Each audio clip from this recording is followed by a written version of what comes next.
Hello students, welcome to study classes. तो students, आज की इस वीडियो में मैं आपको क्लास 10th साइंस का पूरे रासायनिक विज्ञान से 22 इम्पोर्टेंट क्वेश्चन कराने वाले हैं, जो कि पिछले साल किसी न किसी ईयर में पूछे गए हैं। तो वीडियो को स्टार्ट करने से पहले अगर आप लोग चैनल पर नए हैं तो चैनल को सब्सक्राइब ज़रूर करें। तो चलिए वीडियो को स्टार्ट करते हैं। तो पहला क्वेश्चन दिया है, H2SO4 के जलीय विलयन का pH मान कितना होता है। तो ऑप्शन हमारे पास क्या क्या दिया है। ऑप्शन ए नंबर दिया है 0 होता है, ऑप्शन बी दिया है 7 से कम होता है, और ऑप्शन सी दिया है 7 होता है, और ऑप्शन डी दिया है 7 से अधिक होता है।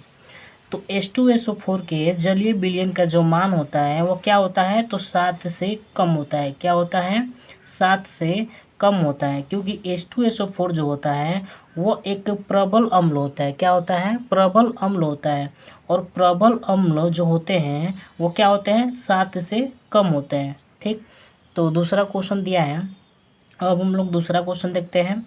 तो निम्नलिखित में से कौन सी धातु अम्ल से हाइड्रोजन विस्थापित नहीं करती है। तो ए ऑप्शन हमारे पास दिया है आयरन, बी ऑप्शन दिया है जिंक, और ऑप्शन नंबर सी दिया है मैग्नीशियम, और ऑप्शन नंबर डी दिया है कापर।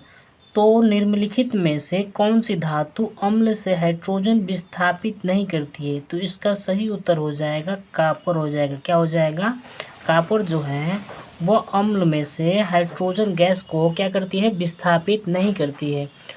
क्वेश्चन नंबर 3 देखते हैं। शुद्ध जल का पीएच मान कितना होता है। तो ए ऑप्शन है 0 होता है, बी ऑप्शन है 1 होता है, और सी ऑप्शन है 7 होता है, और डी ऑप्शन है 14 होता है। तो जो शुद्ध जल का जो पीएच मान होता है वो कितना होता है, हमेशा 7 होता है। कितना होता है, 7 होता है। तो इसका ऑप्शन नंबर सी इसका सही उत्तर हो जाएगा। अगला क्वेश्चन देखते हैं। क्वेश्चन नंबर 4 क्या है। तो क्वेश्चन 4 है, बहते हुए रक्त को रोकने में उपयोगी है, इसमें से बताना है। तो ए ऑप्शन दिया है खाने का सोडा, बी ऑप्शन दिया है नौसादर, ऑप्शन सी दिया है धामन सोडा, और ऑप्शन डी दिया है फिटकरी। तो बहते हुए रक्त को रोकने में उपयोगी होता है, तो क्या होता है, फिटकरी होता है। क्या होता है, फिटकरी होता है। तो ये ऑप्शन नंबर इसका डी नंबर इसका सही उत्तर हो जाएगा। अगला प्रश्न देखते हैं। प्रश्न नंबर 5 क्या है। एंटीमनी है क्या है। तो यह एक धातु है, ऑप्शन बी दिया है अधातु है, और ऑप्शन सी दिया है धातु है, और ऑप्शन डी दिया है मिश्र धातु है। तो एंटीमनी होता है, एंटीमनी क्या होता है, तो एंटीमनी एक उपधातु होता है। क्या होता है, उपधातु होता है। तो इसका ऑप्शन नंबर सी इसका सही उत्तर हो जाएगा।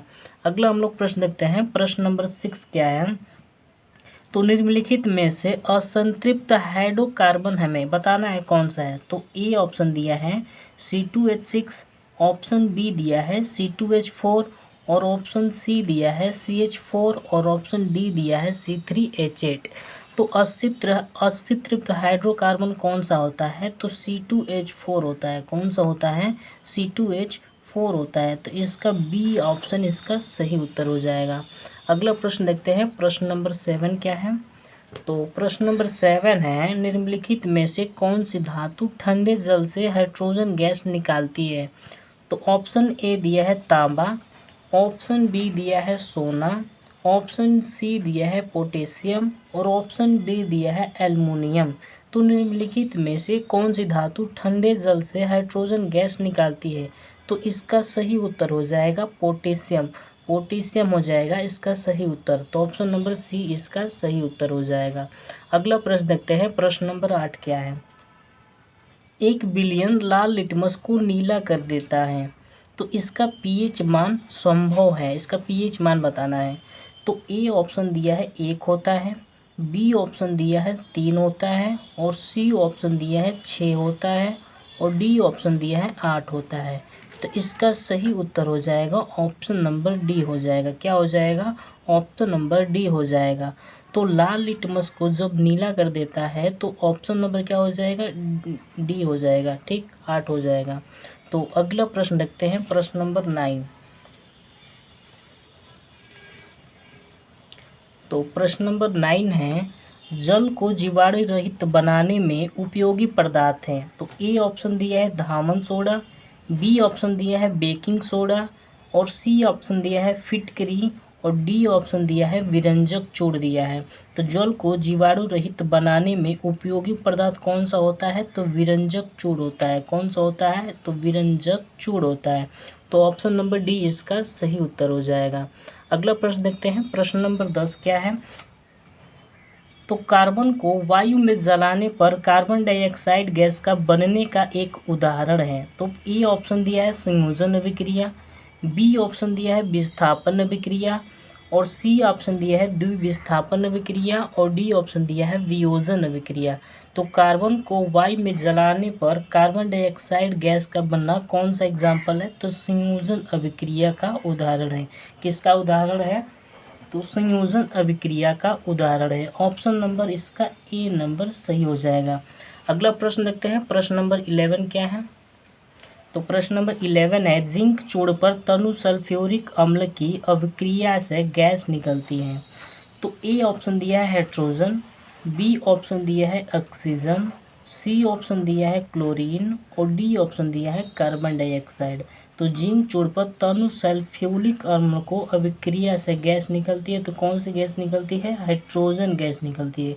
कौन सी निकलती है, तो हाइड्रोजन गैस निकलती है। अगला क्वेश्चन देते हैं, क्वेश्चन नंबर 12 क्या है। तो क्वेश्चन 12 है, सामान्य तापक्रम पर तथा दाब के रूप में पाई जाने वाली अधातु हमें से बताना है। तो ए ऑप्शन दिया है क्लोरीन, ऑप्शन नंबर बी दिया है ब्रोमीन, ऑप्शन नंबर सी दिया है फ्लोरीन, और ऑप्शन डी दिया है आयोडीन। तो सामान्य तापक्रम पर तथा दाब के रूप में पाई जाने वाली अधातु कौन सी होती है, तो ब्रोमीन होती है। कौन सी होती है, तो ब्रोमीन होती है। तो ऑप्शन नंबर इसका बी इसका सही उत्तर हो जाएगा। अगला क्वेश्चन देखते हैं, क्वेश्चन नंबर 13 क्या है। कार्बन परमाणुओं की संयोजकता कितनी होती है। तो ए ऑप्शन दिया है 2 होती है, बी ऑप्शन दिया है 4 होती है, और सी ऑप्शन दिया है 3 होती है, और डी ऑप्शन दिया है 5 होती है। तो कार्बन परमाणुओं की संयोजकता कितनी होती है, तो 4 होती है। कितनी होती है, 4 होती है। तो ऑप्शन नंबर इसका बी सही उत्तर हो जाएगा। अगला क्वेश्चन देखते हैं, क्वेश्चन नंबर 14 क्या है। तो जिंक प्लस H2SO4 जब आपस में अभिक्रिया करते हैं तो ZnSO4 प्लस हाइड्रोजन गैस बाहर निकलती है। तो ये किस प्रकार की अभिक्रिया है, तो ए ऑप्शन दिया है संयोजन अभिक्रिया, बी ऑप्शन दिया है विस्थापन अभिक्रिया, और सी ऑप्शन दिया है वियोजन अभिक्रिया, और डी ऑप्शन दिया है द्विविस्थापन अभिक्रिया। यह किस प्रकार की अभिक्रिया है, तो यह एक विस्थापन अभिक्रिया है। किस प्रकार की अभिक्रिया है, तो यह एक विस्थापन अभिक्रिया है। तो इसका बी नंबर इसका सही उत्तर हो जाएगा। अगला प्रश्न देखते हैं, प्रश्न नंबर 15 क्या है। Na2CO3 का प्रचलित हमें नाम बताना है। तो ए ऑप्शन दिया है ब्लीचिंग पाउडर, बी ऑप्शन दिया है बेकिंग पाउडर, और सी ऑप्शन दिया है दामन सोडा, और डी ऑप्शन दिया है प्लास्टर ऑफ पेरिस। तो इसका सही उत्तर हो जाएगा दामन सोडा। तो Na2CO3 का प्रचलित नाम क्या हो जाएगा, तो दामन सोडा हो जाएगा। अगला हम लोग प्रश्न देखते हैं, प्रश्न नंबर 16। तो प्रश्न नंबर 16 क्या है। तो निम्नलिखित में क्षार धातुएं हमें बताना है। क्षार धातुएं कौन कौन सी होती है।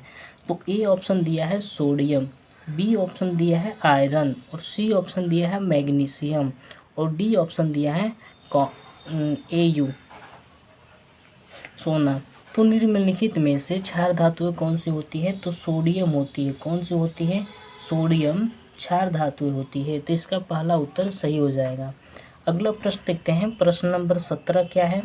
आर्सेनिक तत्व है, कौन सा तत्व है। तो ए ऑप्शन दिया है धातु, बी ऑप्शन दिया है अधातु, और सी ऑप्शन दिया है उपधातु, और डी ऑप्शन दिया है अक्रिय।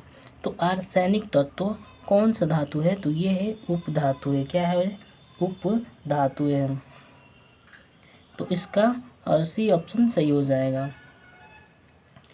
अगला प्रश्न देखते हैं, प्रश्न नंबर 18 क्या है। तो Fe2O3 प्लस 2L जब आपस में अभिक्रिया करते हैं तो Al2O3 प्लस 2Fe किस प्रकार की अभिक्रिया है, ये हमें बताना है।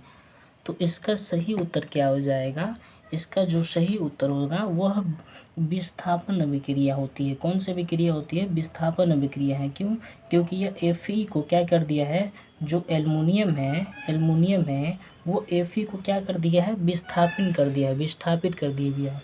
तो कौन सी अभिक्रिया है, ये विस्थापन अभिक्रिया है। विस्थापन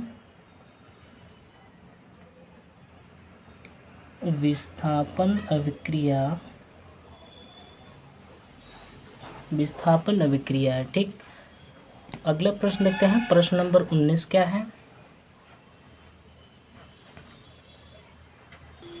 तो अगला प्रश्न है हम लोगों का, प्रश्न नंबर 19 क्या है, 25 डिग्री सेंटीग्रेड ताप पर शुद्ध जल का pH मान कितना होता है। ठीक है, तो पहला ऑप्शन दिया है 7 से कम और 0 से अधिक, बी ऑप्शन दिया है 7 से अधिक तथा 14 से कम, और ऑप्शन सी दिया है 0, और ऑप्शन डी दिया है 7।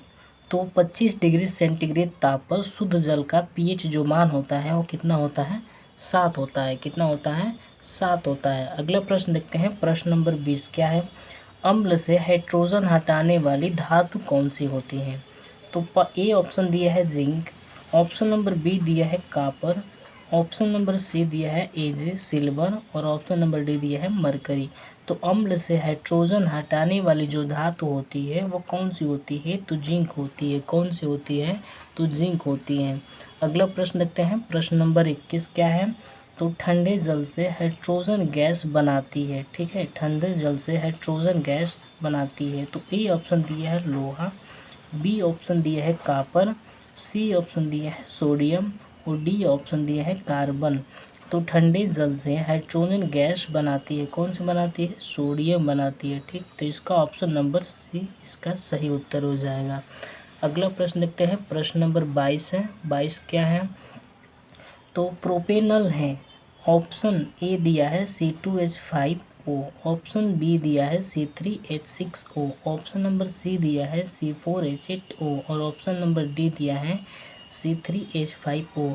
तो प्रोपेनल है, तो कौन सा हो जाएगा, इसका सही उत्तर हो जाएगा ऑप्शन नंबर बी, इसका सही उत्तर हो जाएगा। तो ये था आज का लास्ट क्वेश्चन, क्वेश्चन नंबर 22। तो स्टूडेंट्स, अगर आपको वीडियो अच्छा लगे तो आप चैनल को सब्सक्राइब ज़रूर करना।